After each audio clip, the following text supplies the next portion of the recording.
नमस्कार शेतकरी मित्रांनो, आज 22 ऑगस्ट. राज्यात दुपारनंतर मेघगर्जनेसह पाऊस. या भागात हवेचं जोडक्षेत्र. तर काय आहे सविस्तर अपडेट पाहूयात या व्हिडिओमध्ये.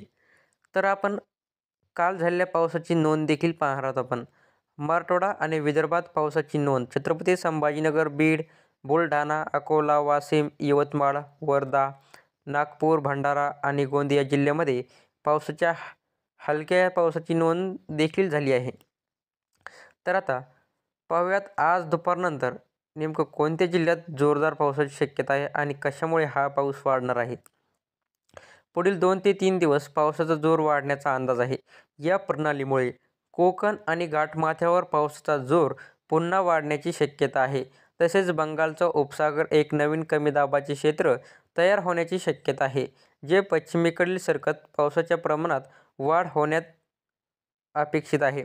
तर सध्या महाराष्ट्रातील विविध पावसाचे ढग दाटले आहेत असून नागपूर, यवतमाळ, लातूर, नांदेड, सांगली, सातारा, पुणे, नगर, नाशिक, छत्रपती संभाजीनगर, जळगाव, धुळे, रत्नागिरी आणि सिंधुदुर्ग येथे पावसाचे ढग आपल्याला पाहायला मिळत आहे. तर आता पाहूयात आपण या जिल्ह्यात पावसाची शक्यता आहे. सांगली जिल्ह्यात वळाचा पाऊस आपल्याला पाहायला मिळणार आहे. बीड जिल्ह्यात देखील आपल्याला जोरदार पावसाची शक्यता आहे.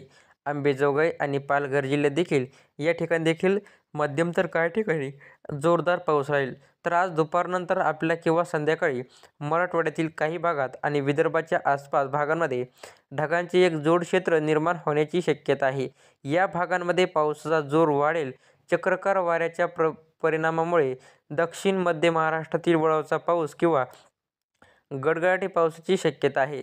तर उत्तर महाराष्ट्रातील नाशिक, धुळे, जळगाव, नगरचे उत्तरेकडील भाग, बीडचा उत्तर भाग, जालना, बुलढाणा, दक्षिणेकडील भाग, परभणी, हिंगोली, वाशिम, यवतमाळ आणि चंद्रपूर या जिल्ह्यांमध्ये मेघगर्जनेसह मुसळधार पावसाची शक्यता आहे. काही ठिकाणी हलका ते मध्यम पाऊस होण्याची शक्यता वर्तवली आहे. हे वातावरण दुपारनंतर सक्रिय होईल आणि परवा पहाटेपर्यंत या पावसाचा प्रभाव पाहायला मिळेल. तर दुपारनंतर आणखी नंदुरबार, धुळे, जळगाव, बुलढाणा, अकोला, अमरावती, वर्धा, नागपूर, भंडारा, गोंदिया, गडचिरोली, पुण्याचे काही भाग, सातारा आणि उत्तरेकडे सोलापूर भाग, धाराशिव आणि लातूरच्या उत्तरेकडील भागांमध्ये मेघगर्जनेसह मध्यम ते काही ठिकाणी थोड्या पावसाची शक्यता ही पाहायला मिळणार आहे.